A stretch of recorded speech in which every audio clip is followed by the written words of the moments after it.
All right. Hi, everybody. Welcome to our next round of Fellows Talks. Today we have Seth and Lev presenting. So up first is Seth. Um, Jim or Iona, you have anything to say about Seth before we get started? Well, only that it's great to work with. Last time I tried to live same thing. Uh, I think you should just take it away. Okay, there you go, Seth. Right, everyone, I'm Seth. Today I'm going to talk to you about my project, which was refactoring AwkwardForth generation in Uproot.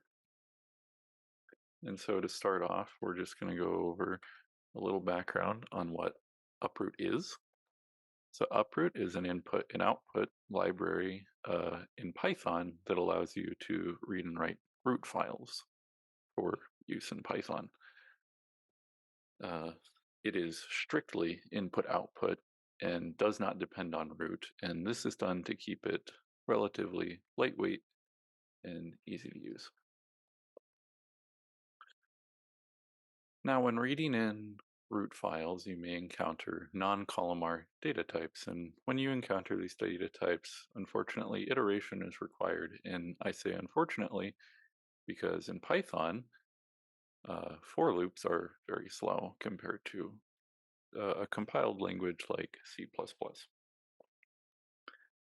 And so your sort of natural response to get around that would be to use something like just-in-time compilation, but this affects portability, and we can't use compiled language at all and just abstract that away, since at compile time the byte-for-byte layout just isn't known. So we have to do something else. Can't use a compiled language, and we can't use just-in-time compilation. And so that's where AwkwardForth comes in.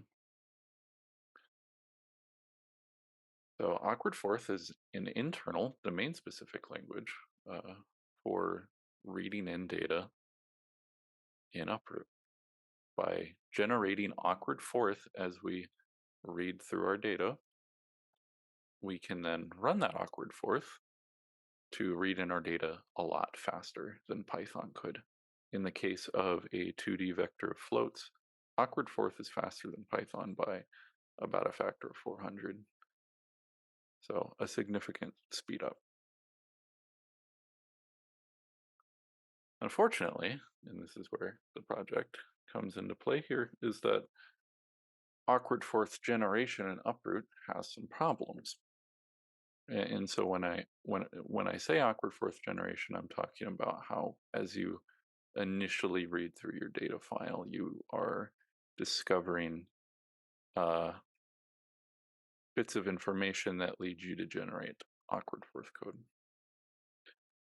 So the current issues with it are that objects are changing their attributes in arbitrary ways as you gain more information about what AwkwardForth to generate. Good way to phrase that is excessive mutability. It's very hard to follow through what's going on because attributes will change seemingly random, and it's very difficult to maintain and debug that when line to line an object can change in ways that you may never fully understand unless you sat down and went through it bit by bit. And so that makes it really, the excessive mutability makes it very difficult. The other problem is readability. Less, the mutability is the really big problem. Readability is also a problem, albeit a smaller one. There's some dead code and a lot of nondescript attribute names that make it, again, really difficult to debug and maintain. And so we're going to refactor it. I am refactoring it. And so the refactor is going to focus on rewriting the generation to avoid that mutability as much as possible, utilizing things like append only and writing functions more in line with the paradigm of functional programming, pure functions and append only. That way, our object doesn't change as much and it's easier to follow through. We'll also utilize test-driven development. There's already roughly 140 tests related to awkward fourth generation in the current implementation of Uproot. So I can already use those, or have been using those from the get-go. So to start, step one was to just remove all the code that relied on awkward fourth. And what that did was allow me to very concretely define the boundaries of what parts of the code base used awkward fourth generation and what didn't, what was okay to change and what was not. Okay, and that left me with a clean slate to work with. So once I had this clean slate, I then went back to the current implementation of awkward fourth generation and understood in depth and learned how the correct awkward fourth code gets generated for a specific case. And I started with the case of, as previously mentioned, a 2D vector of floats. Okay, and then I just refactored awkward fourth generation for just that case. I made the test pass for just that case to ensure that I had done it correctly. And then the goal is to abstract it from there for all the other remaining cases. And I want to note, because it can get a little confusing here, what I am not changing is what awkward fourth code gets generated based on what you see in the data. I am not changing that. What I am changing is the outer machinery that takes all the little bits of awkward fourth code that the program decides as it reads through the data should be in the complete awkward fourth program. I am changing how it combines all those little pieces. So at the design level, sort of what happens is the program reads through the data, decides what awkward fourth to generate, if any, based on information that it finds. It stores pieces of awkward fourth code as it finds them in nodes, and then those nodes are worked into a tree. And it's kind of oversimplifying here, but the part where it works all the nodes into the tree is where all this excessive mutability and the big mess is coming from. And then at the end, it recurses through the tree recurses through all those code snippets to generate the complete little awkward fourth program that's going to read in our data for us really fast. So I'm not changing the beginning part as it reads through the data and decides what awkward fourth to generate. And I'm not changing the end, which is what the complete awkward fourth code. Those should be the same. It's the in-between that I am changing. So the excessive mutability really comes from how we collect all those nodes and work them into the tree to recurse over later. Yeah, as I said, this tree in the current implementation is highly mutable. It is incredibly difficult to follow from method to method, line to line, on what it's actually doing. So the main focus of the refactor has honestly just been making this particular object append only, and all the associated stuff that comes from having that sort of as your guideline. And there is nothing inherent about what data it's currently reading and the awkward fourth models that it's using that it can't be append only. That's the important thing. There's no reason it needs to be this complex. It can be append only. So we should make it append only because that's a lot easier. to understand, maintain, and debug. So, like I said, I initially started with the case of 2D vector floats, and then I work up from there. So each case, the goal has been to, in the current implementation, look what happens, look what the end result is, what is the AwkwardForth code that generates, and what is that tree of all the little nodes that have code snippets, what does that tree look like? And then I go through the code and I follow through how it makes that tree, and I understand I need to get pretty concretely which parts are logic actually deciding what AwkwardForth to generate, because I don't want to touch those, right? That's not what I'm changing. I still need the same AwkwardForth code to generate. So once I've defined my boundaries pretty clearly, I can break it all out into the smallest pieces that I can break it into, deconstruct it, and then I can rework it into a system that only appends these code snippets into the tree one after another, only append only. And honestly, just from that simple ideal alone, it makes the code a lot simpler and a lot easier to read.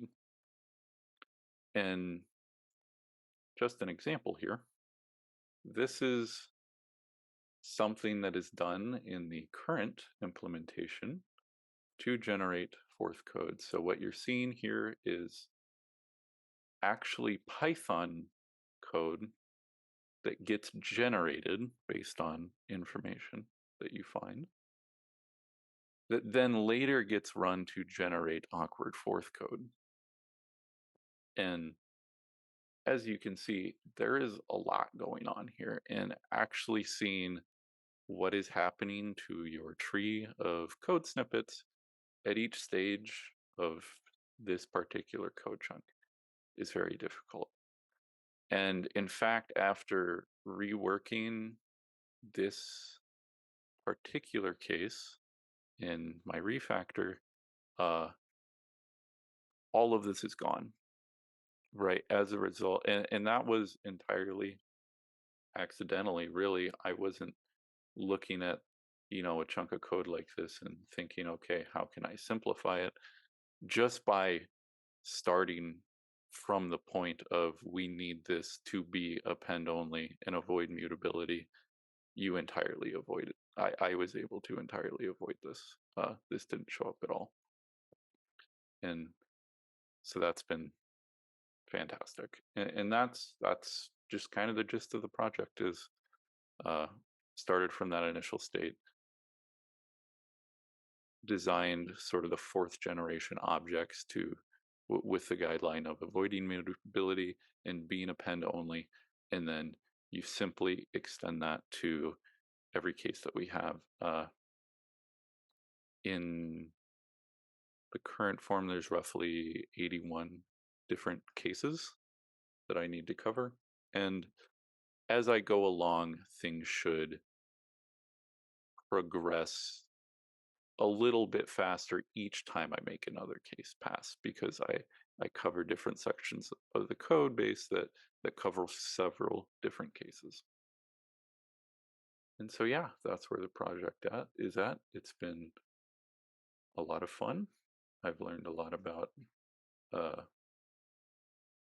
a lot of stuff about Python that I never knew before, and a lot of stuff about metaprogramming that I hadn't known before. And so yeah, the goal now is to just work through all the cases until they all work. And that's that. It's bibliography of just the two sources that I used on previous slides. That's all. Are there any questions? Great, thank you, Seth. Gordon, you had your hand raised? Yeah, that was a great talk, and it's always wonderful to see something of the insides of a tool that many of us sort of depend upon day in, day out, but it works well enough that we don't often pull back the covers. So I was just kind of curious, as you're building this out, pardon me, how often do you need to, you know, you talked about for each of those new special cases, you actually look at what the old special case did and then code that up. But how much of this is composable? Like, so for example, I think you did vector of float earlier. Could the same stuff be used for vector of int, or how about vector of vector? You know, is there a way to not special case as much as was being special case before as you're going through this? Hmm.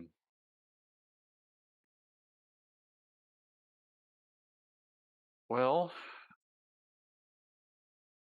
Okay, that pretty to much answer, tells me the answer. yeah, to answer that, it's a combination of, mainly I'm not entirely certain, and also I just haven't covered that many cases yet to see if that's something that could be done. Totally makes sense. Just to clarify, actually, Gordon, they are not special cases. There's a dividing line between vector of whatever and vector, and all things more complicated. It's just that vector float is the simplest example of something in the complex category. So once you get to vector, then everything else basically comes for free. I mean, Right. everything more complicated in at least the vector world. Yeah, not just vector, but all classes and such. So Okay. the code that Seth is refactoring is composing things to it. It is a composition. Okay, wonderful. Yeah, I guess I should have chosen a better word than case, because Oh. that does sound like I'm special casing, but yes. No, it's perfect. Whoops. Sorry. Thank you. Great question. My phone just went off for the national test, I guess. So. Yeah, it's doing the same thing here. So, thank you, Seth. Any other questions for Seth, despite the interruption? Yeah, I had purposely turned my phone off and for good preparation idea. for this. So, all right, thank you. Thank you. Lev, you're up next. You want to share your screen? So hello everyone. I'm Lev Pambuk. I'm this year IRIS-HEP fellow. I'm currently the student of Odessa National University of Technology, and today I want to present the work I was doing as a part of IRIS-HEP Fellows project. For the duration of this project, I was working on the software development for Rucio, which is a framework that provides scientific collaborations with data management functionality. So basically, it is a data management tool.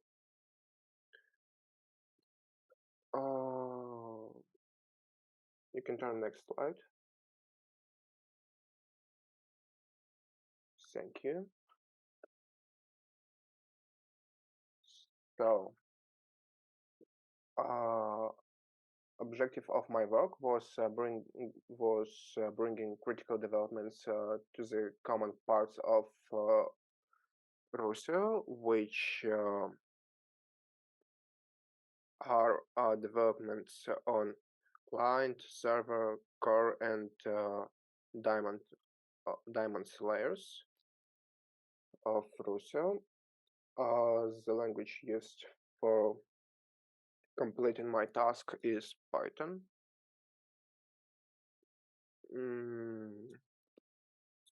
A good amount of work was done, and I'm happy to present it to you. So next slide. First, the easiest tasks were done in order to be introduced to GitHub workflow on this project, naming conventions of this community and other details. Completed tasks include correcting typos in docstrings for Python API of data identifier client, removing link to deprecated Google form in web UI of Rucio, and rearranging of important statements in files, and also improving test by adding a fixture for cache marking. Next slide, please.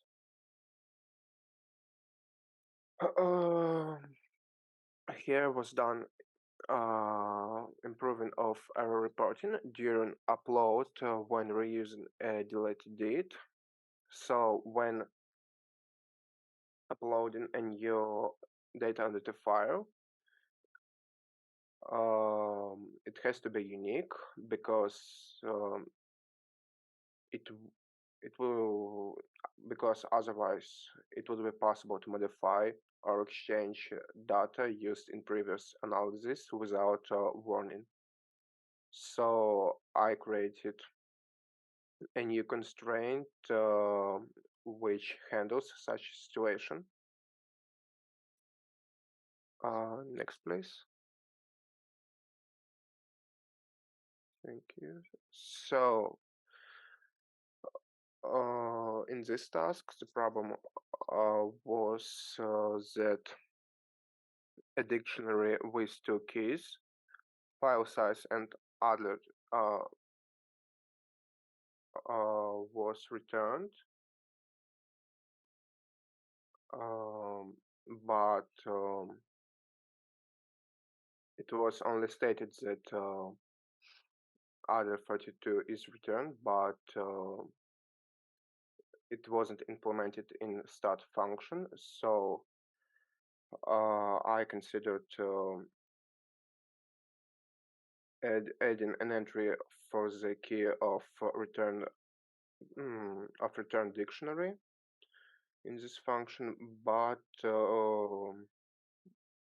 after all, I was set that initial task was actually to check if implementation of IRIS-32 is needed in this function. So after all, I was only removing any mentioning of IRIS-32 in this file. Next slide.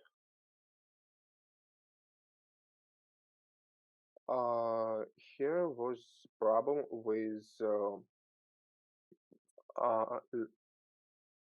listing of replicas because it was listing in wrong order. It was caused by wrong iteration, so it was iteration in dictionary. Python dictionary was done iterating through RCS, Rucio storage element key, but it should be it has to be done in a physical file names member. So for this pull request, it was done. Next, please.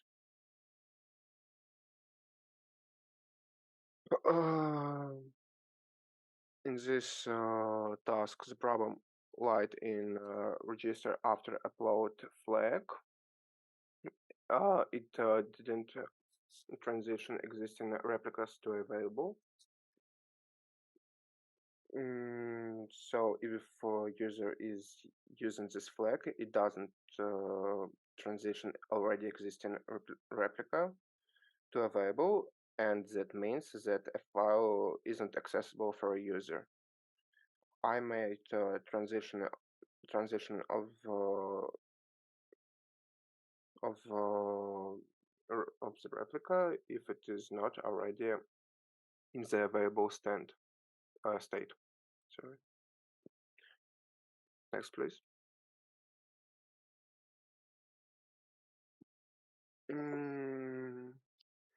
Here, a new feature was implemented in function declare bad file replicas, and these features allowed either a list of physical file names or a list of replicas as inputs to this function, and another function declare suspicious file replicas needed such a feature, and so I modified this function. Next, please.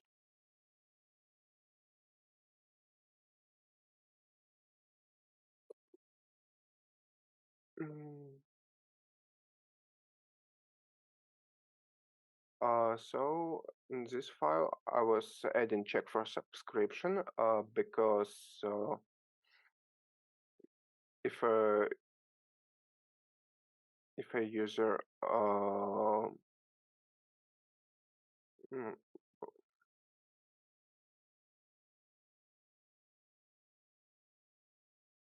so in this task, the problem was that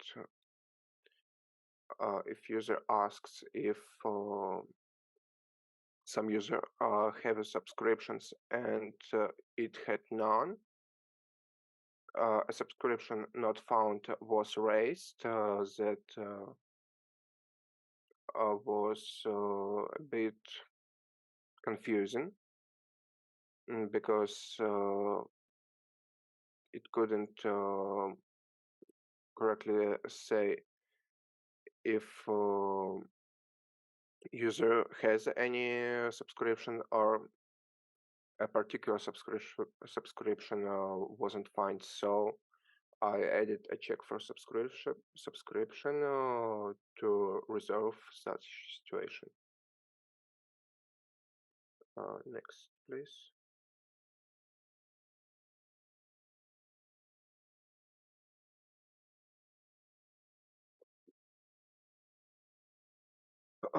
So next to tasks are actually I consider them as my two most important contributions to this project. For the first one, it was type hinting RCA settings dictionary.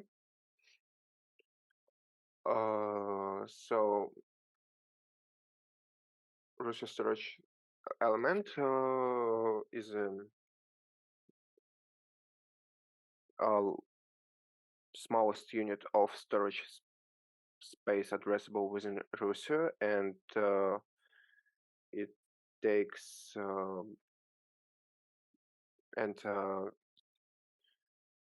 RCA settings basically takes all attributes needed to for Rucio storage elements, like port, protocol, local file system, path, and others. They basically are necessary to access the storage space. So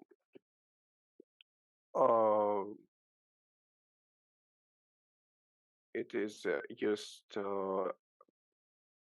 in many parts of the project, and the dictionary that has all these attributes is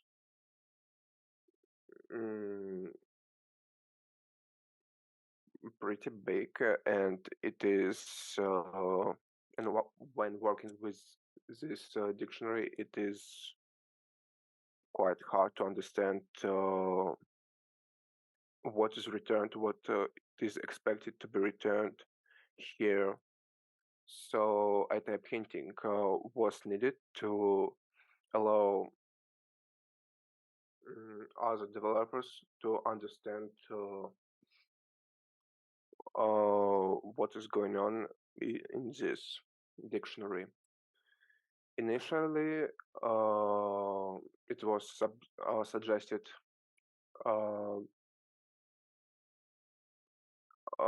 to type hinted with named tuple because for the time it was necessary to support earlier versions of Python, but currently the earliest supported version of Python is, as I remember, 3 and 6 on this project. So it allowed us to complete type hinting with type hint module, which was done, but could you please show next slide?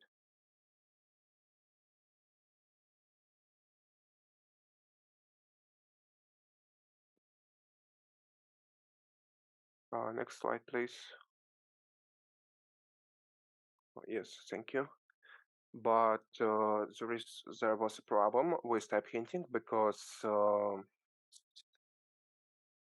currently it is this dictionary is dynamic, so it can accept some keys and then delete it.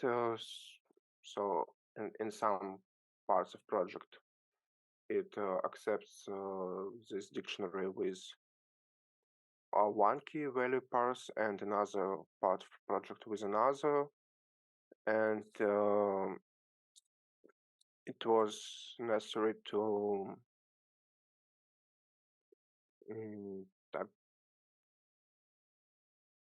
type to show that some keys are not required, which is not possible for this task at the current version of our project, but it was decided to make a placeholder, so this possibly will be fixed in future when early versions of Python will be dropped, and it will be allowed to implement this time hinting fully. And after all, this is how type hinting was done. It is type hinting class, which represent type hinting dictionary, which represents custom classes created specifically for these tasks. And with these custom classes, RCM manager, which accept this dictionary was type hinted. Next, please. Thank you. So no.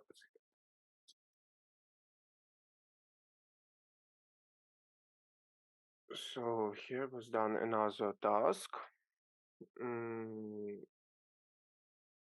The problem here lies that when user has run out of its quota, their first action would be to list their replication rows, but at that time it offered no information on sizes of these rows. So it would be useful to list also sizes of these rows, and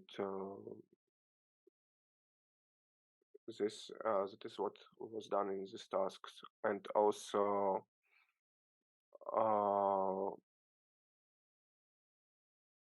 migration of the newer syntaxes of SQL Alchemy was done also. And next, please. So here was problems that in some cases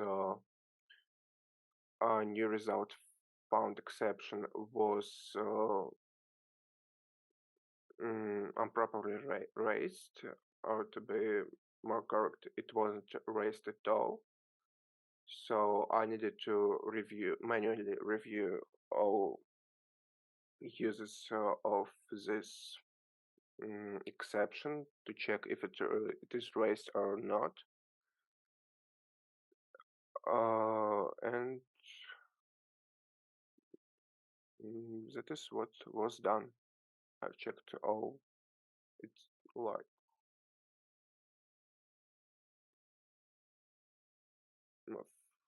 30, maybe 50 even cases of using this exception. And made a pair which include introducing yielded flag, which will indicate if any result was yielded, and if it was yielded, it will mean that exception potentially can be raised, but in some cases it was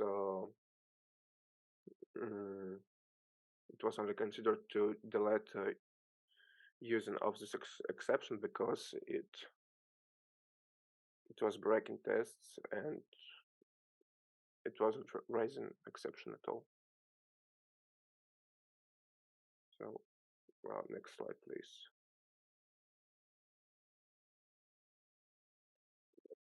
So,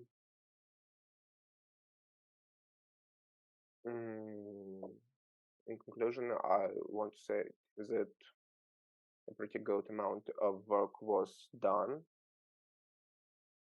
I gained a lot of experience by having my hands for the first time on such immense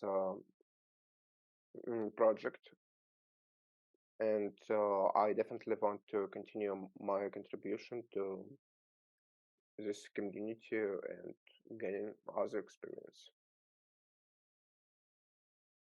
Thank you for your attention. All right, thank you, Lev. Any questions? Gordon?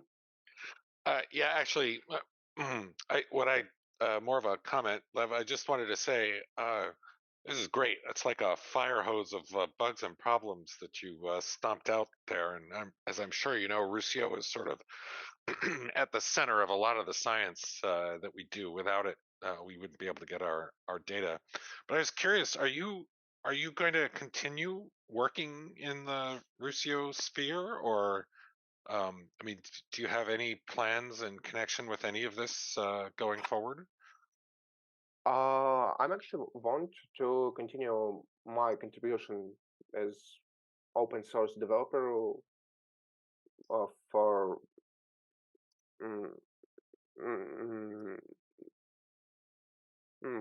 to gain more experience in this field and possibly to learn more about data management, how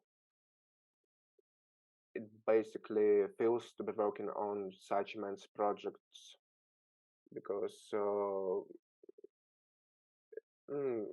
it really boosted me as a software developer, and I'd like to stay working and learning in data management, maybe in database field. That sounds. Oh, sorry. Go ahead. I thought you'd finished. So basically, I want to continue my developing of as a programmer in a field of managing data. Yeah. That sounds great, Lev, and I'm sure people as a whole are looking forward to your contributions. Thanks for all the work. Thank you for your kind thoughts. All right. All right. Any other questions for Lev? Thank you, Lev. Thanks again, Seth. Thank you, everybody else, for attending. There'll be more soon. Bye. Thanks, everybody. Bye, everyone. Thank you. Bye-bye. Bye.